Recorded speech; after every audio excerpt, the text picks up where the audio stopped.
Daily line के news file bulletin में आपका स्वागत है। मैं हूं किरण। इस बुलेटिन में हम आपको बताएंगे कि केजरीवाल को जमानत देते वक्त कोर्ट ने क्या शर्त रखी है और इस पर कांग्रेस नेता प्रमोद तिवारी ने क्या रिएक्शन दिया है। साथ ही बताएंगे कि कोलकाता रेप मर्डर केस मामले की अपडेट क्या है और बताएंगे कि मंडी नगर निगम ने मस्जिद के अवैध निर्माण को लेकर सुनवाई करते हुए क्या आदेश दिया है। लेकिन उससे पहले नजर आज की हेडलाइंस पर।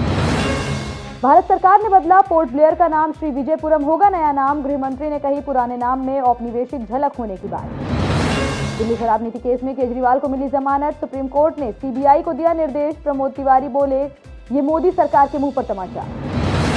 कोलकाता रेप मर्डर केस के विरोध में डॉक्टरों का धरना प्रदर्शन जारी। गवर्नर ने ममता को कहा लेडी मैकबेथ। कोलकाता कोर्ट ने मुख्य आरोपी के नार्को टेस्ट की अनुमति देने से किया इनकार। शिमला में मंडी नगर निगम ने मस्जिद कमेटी को दिया निर्देश, कहा अवैध ढांचा खुद तोड़ो वरना प्रशासन तोड़ेगा। यूपी की राजधानी लखनऊ में 5 साल पुरानी इमारतों का होगा सेफ्टी ऑडिट, एलडीए बोर्ड की बैठक में हुआ फैसला। बुलडोजर एक्शन पर इलाहाबाद हाईकोर्ट भी हुआ सख्त, राज्य सरकार को लगाई फटकार, पूछा किस परिस्थिति में याचिकाकर्ता के घर को गिराया।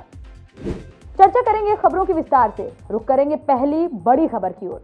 दिल्ली शराब नीति केस से जुड़े सीबीआई केस में मुख्यमंत्री अरविंद केजरीवाल को जमानत मिल गई है। केजरीवाल 177 दिन बाद जेल से बाहर आने वाले हैं। केजरीवाल की रिहाई के बाद आप कार्यकर्ताओं में जश्न का माहौल देखने को मिला। सुप्रीम कोर्ट के फैसले के बाद कार्यकर्ताओं ने उनकी रिहाई के पोस्टर लगवाए और उनकी पत्नी सुनीता ने कार्यकर्ताओं के बीच लड्डू भी बांटे। अदालत ने जमानत के लिए ठीक वही शर्तें रखी हैं जो ईडी केस में बेल देते वक्त लगाई गई थी, यानी केजरीवाल को इस जमानत के दौरान मुख्यमंत्री कार्यालय नहीं जाना है, ना ही बिना जरूरी हुए किसी कागजात पर हस्ताक्षर करना है और केस से जुड़ी चर्चा करनी है। ईडी मामले में उन्हें सुप्रीम कोर्ट से 12 जुलाई को जमानत मिली थी। आपने इस फैसले को सत्य की जीत बताया है। केजरीवाल को जमानत मिलने पर कांग्रेस नेता प्रमोद तिवारी ने कहा कि हेमंत सोरेन के बाद केजरीवाल को जमानत मिली है। ये मोदी सरकार के मुंह पर तमाचा है जो जांच एजेंसियों का दुरुपयोग करती है। प्रमोद तिवारी ने यह भी कहा कि सरकार सबक ले और विपक्ष के नेताओं को प्रताड़ित करना बंद करे। वहीं इस मामले पर आप नेता मनीष सिसोदिया ने कहा कि झूठ साजिश के खिलाफ लड़ाई में एक बार फिर सच की जीत हुई है। बढ़ेंगे अगली खबर की ओर। कोलकाता के आरजी मेडिकल कॉलेज में आज भी जूनियर डॉक्टर्स का प्रदर्शन जारी रहा। जूनियर डॉक्टर्स के प्रदर्शन का आज 35वां दिन रहा। 12 सितंबर को तीसरी बार लगातार ममता सरकार और डॉक्टर्स के बीच चर्चा नाकाम रही। सीएम ममता ने सचिवालय न बनना में 2 घंटे तक डॉक्टर्स का इंतजार किया, लेकिन डॉक्टर्स मीटिंग के लाइव टेलीकास्ट होने की मांग पर अड़े रहे, जिस वजह से ये मीटिंग नहीं हो पाई। इस पर ममता बनर्जी ने इस्तीफा देने की बात भी कही। जूनियर डॉक्टर्स का कहना है कि उन्हें सरकार के साथ बातचीत न हो पाने का दुख है, लेकिन उन्हें ममता बनर्जी का इस्तीफा नहीं चाहिए। वे अब भी बातचीत के लिए तैयार हैं। इस पूरे घटनाक्रम के बाद बंगाल गवर्नर आनंद बोस ने एक वीडियो जारी किया। उन्होंने कहा कि ममता बंगाल की लेडी मैकबेथ हैं, वे हर मोर्चे पर फेल रही हैं, इसलिए उनका सोशल बाइकॉट करूंगा। दूसरी ओर कोलकाता की कोर्ट ने आरजीकर मामले के मुख्य आरोपी संजय रॉय के नार्को टेस्ट की अनुमति देने से इनकार कर दिया है। केंद्रीय जांच एजेंसी ने संजय रॉय के नार्को टेस्ट की अनुमति के लिए सियालदह कोर्ट में अपील की थी, लेकिन कोर्ट ने नार्को टेस्ट के लिए इनकार कर दिया है। बढ़ेंगे अगली खबर की ओर। हिमाचल प्रदेश के मंडी में अवैध मस्जिद निर्माण को लेकर हिंदू संगठन लगातार विरोध प्रदर्शन कर रहे हैं। इसी बीच शुक्रवार को मस्जिद में अवैध निर्माण को लेकर नगर निगम में सुनवाई हुई। नगर निगम ने सुनवाई करते हुए मस्जिद कमेटी को मस्जिद का बिना अनुमति के बनाया गया ढांचा तोड़ने के आदेश दिए हैं। मस्जिद कमेटी को इसके लिए 30 दिनों का समय दिया गया है। निगम का आदेश है कि या तो मस्जिद कमेटी खुद ही अवैध ढांचे को हटा दे या फिर प्रशासन उसे तोड़ेगा। कई हिंदू संगठनों ने शुक्रवार को भी रैली निकालकर इस मामले पर विरोध जताया। रैली के मद्देनजर पुलिस ने प्रदर्शनकारियों को तितर-बितर करने के लिए पानी की बौछार भी की। बढ़ेंगे अगली खबर की ओर। लखनऊ विकास प्राधिकरण ने आज बोर्ड की बैठक की। बैठक में लखनऊ की इमारतों को लेकर अहम फैसला लिया गया है। अब शहर के अंदर बनी 15 मीटर या उससे ऊपर की सभी बिल्डिंग्स का सेफ्टी ऑडिट किया जाएगा। लखनऊ में पिछले साल अलाया अपार्टमेंट गिरने के बाद एलडीए ने बहुमंजिला इमारतों के सेफ्टी ऑडिट को लेकर एक खाका तैयार किया था, लेकिन 1 साल बाद भी इसे लेकर कोई काम नहीं हो पाया। अब ट्रांसपोर्ट नगर में हरमिलाप टावर का एक हिस्सा गिरने के बाद एलडीए एक बार फिर से बहुमंजिला इमारतों के सेफ्टी ऑडिट का प्रस्ताव रखने जा रहा है। पिछले साल रखे गए प्रस्ताव में 25 साल पुरानी बिल्डिंग्स का सेफ्टी ऑडिट करने की बात कही गई थी, लेकिन आज जो नया प्रस्ताव रखा गया उसमें ट्रांसपोर्ट नगर हादसे को देखते हुए 5 साल पुरानी बिल्डिंग्स को भी इसमें शामिल कर लिया गया है। रुख करेंगे अगली खबर की ओर।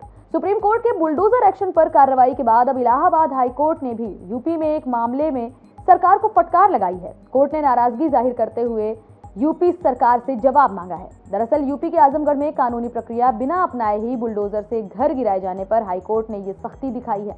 कोर्ट ने यूपी सरकार से पूछा है कि ऐसी आखिर कौन सी परिस्थिति थी जिसके चलते कानूनी प्रक्रिया का पालन किए बिना ही याचिकाकर्ता के घर को गिरा दिया गया। अदालत ने इस मामले में यूपी सरकार से जवाब दाखिल करने को कहा है। आजमगढ़ के एडिशनल कलेक्टर ने जमीन विवाद को लेकर 22 जुलाई को सुनील कुमार नाम के शख्स का घर गिराने का आदेश जारी किया था। आरोप है कि सुनील कुमार को सुनवाई का मौका ही नहीं दिया गया और उनके मकान पर बुलडोजर चला दिया गया। अब इस मामले में हाईकोर्ट 18 सितंबर को सुनवाई करेगा। ऐसे में 18 सितंबर तक राज्य सरकार को जवाब दाखिल करना है। बढ़ेंगे अगली खबर की ओर। सपा सुप्रीमो अखिलेश यादव के मठाधीश वाले बयान पर साधु संत नाराज नजर आ रहे हैं। धर्माचार्यों का कहना है कि अखिलेश को मठ मंदिर की मर्यादा नहीं समझ आती। संतों ने कहा कि अखिलेश यादव का बयान निंदनीय है। मठाधीश को माफिया से जोड़ना गलत है। श्री पंचायती अखाड़ा उदासीन निर्वाण के महंत दुर्गादास ने कहा कि अखिलेश यादव का बयान बेहद निंदनीय है। योगी जिस गद्दी के पीठाधीश्वर हैं वो बहुत पूजनीय है। मठाधीश तो सभी संत होते हैं, सबकी गद्दी होती है। अखिलेश यादव का ऐसा कहना गलत बात है। वहीं श्री मनकामेश्वर मंदिर आगरा के महंत योगेशपुरी महाराज ने कहा कि मठाधीश तो वे खुद हैं, राज सत्ता वो भी चलाते हैं। अखिलेश अगर कह रहे हैं कि मठाधीशों और माफिया में कोई अंतर नहीं है तो पहले वे खुद को देखें। जिसके पिता ने कार सेवकों पर गोलियां चलवाई थी, उनकी मंशा मठों के प्रति क्या होगी ये सब समझ सकते हैं। बढ़ेंगे अगली खबर की ओर। भारत के राष्ट्रीय सुरक्षा सलाहकार अजीत डोभाल ने रूसी राष्ट्रपति पुतिन से मुलाकात की है। रूसी राष्ट्रपति व्लादिमीर पुतिन ने भारत के राष्ट्रीय सुरक्षा सलाहकार का बड़ी गर्मजोशी के साथ स्वागत किया। डोभाल रूसी राष्ट्रपति के सेंट पीटर्सबर्ग के पैलेस में मिले और प्रधानमंत्री नरेंद्र मोदी के हालिया यूक्रेन दौरे पर उन्हें ब्रीफ किया। रूसी राष्ट्रपति भवन क्रेमलिन के प्रवक्ता दिमित्री पेस्कोव ने पत्रकारों से सवाल किया कि क्या अजीत डोभाल ने पुतिन को यूक्रेन के राष्ट्रपति व्लादिमीर जेलेंस्की का कोई संदेश दिया है। इस पर पेस्कोव ने कहा कि ऐसा कोई संदेश नहीं आया है। फिलहाल इस बुलेटिन में इतना ही। देश और दुनिया से जुड़ी तमाम खबरों से अपडेटेड रहने के लिए बने रहिए डेली लाइन के साथ।